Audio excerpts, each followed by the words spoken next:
అందరికీ good morning అండి. Bachirao ఏఐఐఏఎస్ study సర్కిల్కి welcome అండి. ఈరోజు కరెంట్ అఫైర్స్లో తీసుకున్నట్లయితే మనకి పిఎల్ఎఫ్ఎస్ సెప్టెంబర్ 2025 రిపోర్ట్ ఆధారంగా మనం తీసుకుని ఇక్కడ ఉపాధిలో మహిళల యొక్క వాటా, ఇది వెరీ వెరీ ఇంపార్టెంట్. ఇలాంటి క్వశ్చన్స్ ప్రిలిమినరీలో ఫ్రేమ్ చేయడానికి అవకాశం ఉంటుంది. ఒక 70%తో గుర్తుపెట్టుకోవాల్సిన అవసరం ఉంది. దేశీయంగా 17 ఏళ్ళు అంతకు మించి పైబడిన వారికి సంబంధించి అంటే శ్రామిక జనాభా నిష్పత్తి, దాన్ని WPR అని అంటారు. మొన్న మేలో పోలిస్తే లాస్ట్ 2025తో పోలిస్తే సెప్టెంబర్లో ఇది పెరిగింది. అంటే మొత్తం జనాభాలో ఉపాధి పొందుతున్న వారి శాతాన్ని ఇక్కడ WPR అనేది తెలియజేస్తుంది. ఉపాధి పొందుతున్న వారి శాతాన్ని జనాభాలో. కరెంట్ వీక్లీ స్టేటస్ CWS ప్రకారంగా WPR మేలో 51.7% ఉంటే సెప్టెంబర్లో 52.4% చేరింది. అంటే 3 మాసాలకి 5 నెలల్లోనే ఇదే అత్యధికంగా ఉంది. అయితే పురుషులతో పోలిస్తే మహిళల విషయంలో చాలా తక్కువగా ఉంది అనేటటువంటి రిపోర్ట్. అంటే ఈ 2025 సెప్టెంబర్లో పురుషులు స్త్రీలు పల్లెలు పట్టణాల పరంగా WPR అనేది శాతాల్లో రిపోర్ట్ ఇచ్చారు. పల్లెలు అంటే గ్రామాలు, పట్టణాలు, పురుషులు, స్త్రీలు. ఇక్కడ మొత్తం పురుషులు 73.2% ఉన్నారు. దాంట్లో మొత్తంగా మహిళలు 32.3% ఉంటే, గ్రామీణ పురుషులు 74.4% ఉంటే, గ్రామీణ మహిళలు 36.3% ఉంటే, పట్టణ పురుషులు 70.8% గాను, పట్టణ స్త్రీలు 23.7% ఉన్నారు. ఈ ఉపాధి అవకాశాలలో తీసుకున్నట్లయితే ఇక్కడ ఉన్నటువంటి రిపోర్ట్ ఆధారంగా గ్రామీణ పురుషుల్లోనే ఉపాధి ఎక్కువగా ఉంది పట్టణ పురుషుల్లో కన్నా అనేది గుర్తుపెట్టుకోవండి. అదేవిధంగా పట్టణ స్త్రీల్లో కన్నా గ్రామీణ ప్రాంతంలో మహిళలు ఉపాధి ఎక్కువగా పొందుతున్నారు అనేది కూడా ఇక్కడ గుర్తుపెట్టుకోవాల్సినటువంటి అవసరం అనేది ఉంది ఈ రిపోర్ట్ ఆధారంగా. ఇటీవల భారతదేశాన్ని సందర్శించినటువంటి విదేశాంగ మంత్రి ఎవరు అని ఇలా క్వశ్చన్ లాంటి ఫ్రేమ్ చేయగలిగితే ఇంకా డీప్గా ఆఫ్ఘనిస్తాన్ విదేశాంగ మంత్రి మౌలీ అమీర్ ఖాన్ ముఫ్తీ భారత్కి రావడం అనేది జరిగింది. ఎవరితో మీటింగ్ పెట్టుకున్నారు అన్నప్పుడు ఈయన ఢిల్లీలోని విదేశాంగ శాఖ మంత్రి జయశంకర్తో సమావేశమయ్యారనేటటువంటిది పాయింట్ గుర్తుపెట్టుకోండి. ఈ విధంగా భారతదేశం యొక్క పెట్టుబడులు ఏ సంవత్సరం నుంచి ఉన్నాయంటే 2001 నుండి 2021 వరకు ఆఫ్ఘనిస్తాన్లో ఇండియా ప్రవేశపెట్టిన పెట్టుబడులు భద్రత కల్పిస్తాము అనేటటువంటిది ఒక విషయము.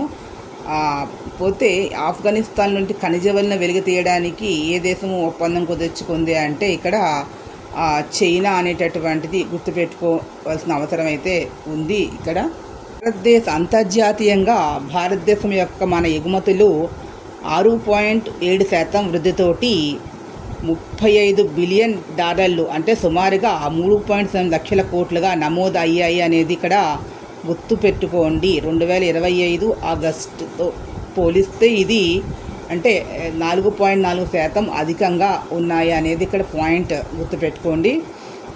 నెక్స్ట్ వచ్చి ఇక్కడ మనకి థర్డ్ పాయింట్ ఏంటంటే అమెరికాకు 7.15% అధికంగా అంటే $6.86 బిలియన్ సుమారుగా 60,400 కోట్ల ఎగుమతులు అనేవి జరిగాయి భారతదేశం నుంచి అమెరికాకి. మన ఎగుమతుల్లో వృద్ధి కంటే చైనా ఎగుమతుల వృద్ధి తక్కువగా ఉందనేది కూడా ఇక్కడ నిపుణులు పేర్కొంటూ ఉన్నారు అనేది. నెక్స్ట్ పాయింట్ గుర్తుపెట్టుకోవాల్సింది మనకి ఆసియాన్, లాటిన్ అమెరికా, ఆఫ్రికా దేశాలకు వృద్ధిని సాధించింది చైనా. అయితే కొన్ని దేశాల్లో పెట్టుబడులు కూడా పెట్టింది. ఇది belt and road initiative BR కార్యక్రమం కింద ఆఫ్రికా దేశాల్లో చైనా భారీ పెట్టుబడులు అనేది ఇది దానికి సంబంధించిన belt and road initiative BRI అంటే అర్థం అని అంటే అది అంటే గనులు, పోర్ట్లు, మౌలిక సదుపాయాల ప్రాజెక్టులను అదేవిధంగా సౌర విద్యుత్తు, సెల్ ఫోన్లు, టెక్స్టైల్స్ విభాగాల్లో చైనా కంపెనీలు 40 నుంచి 50% వాటా అనేది ఈ ఏరియాలో పొందాయి అనేటటువంటిది చైనా భారత విజయ సూత్రం అనే దానికి. అదేవిధంగా నెక్స్ట్ వచ్చి ఆఫ్రికా, లాటిన్ అమెరికా దేశాల నుంచి గనులు, ఇతర సహజ సంపదను తీసుకొని దానికి బదులుగా ఉత్పత్తులను ఆయా దేశాలకు ఎగుమతి అనేది చేస్తూ ఉంటుంది.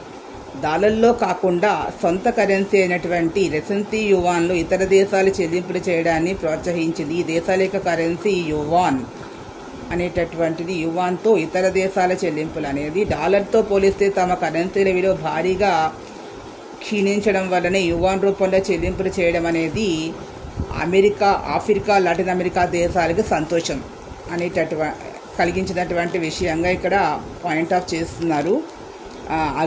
ఆగ్నేయాసియా దేశాలైన Thailand, Malaysia, Vietnam, Cambodia, Singapore పెద్ద ఎత్తున పెట్టుబడుల ప్రాజెక్టులు అనేటటువంటివి పెద్ద ఎత్తున పెట్టుబడులు పెట్టి ఫ్యాక్టరీలను కూడా అక్కడ నిర్మించడం వల్లనే అంతర్జాతీయంగా మార్కెట్కు సరఫరా చేస్తూ ఉంది.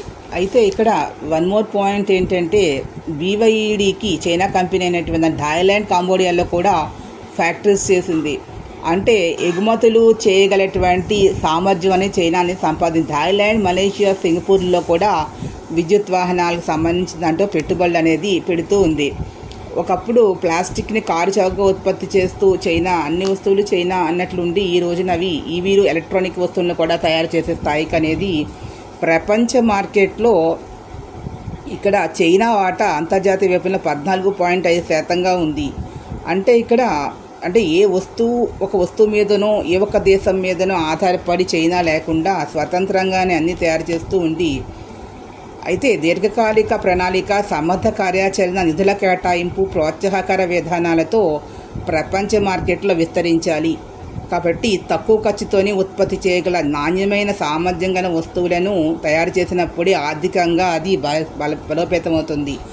భారతదేశం కూడా ఇదే విధంగానే దీర్ఘకాలిక ప్రణాళిక, సమర్థ కార్యాచరణ, నిధుల కేటాయింపు, ప్రోత్సాహకర విధానాలతో ప్రపంచ మార్కెట్లోనే భారతదేశం కూడా నెంబర్ 1గా నిలిచే దానికి సంబంధించి పెట్టుబడులు అనేటటువంటివి అన్ని రంగాలలోనూ పెట్టుబడులు పెడుతూ ఏ ఒక్క దేశం మీద భారతదేశం అనేది ఆధారపడకుండా సర్వస్వతంత్రంగానే మన ఉత్పత్తి చేసుకుంటూ ఎగుమతులు చేసే స్థితికి వెళ్ళినప్పుడు మన యొక్క ఈ నవభారత్, వికసిత భారత్ అనేది సాకారం అవుతుంది అనేసి పాయింట్ ఆఫ్ క్వశ్చన్స్ ఫ్రేమ్ చేసినట్లయితే ఈ విధంగా ఆన్సర్ చేయగలుగుతారు. చైనాతో కంపేర్ చేసుకుంటూ భారతదేశము ఏ రంగాల్లో పెట్టుబడులు పెట్టవలసినటువంటి అవసరం ఉంటే ప్రతి దేశాలు ఏ దేశాలను తీసుకోవాలి అంటే వెనుకబడినటువంటి దేశాలు, తూర్పు ఆసియా దేశాలు, ఆఫ్రికా, లాటిన్ అమెరికా దేశాలలో మన భారతదేశం కనుక పెట్టుబడులు పెట్టినట్లయితే అంతే అక్కడ కార్మికులు అనేవాళ్ళు తక్కువ ఖర్చుకి లభిస్తారు,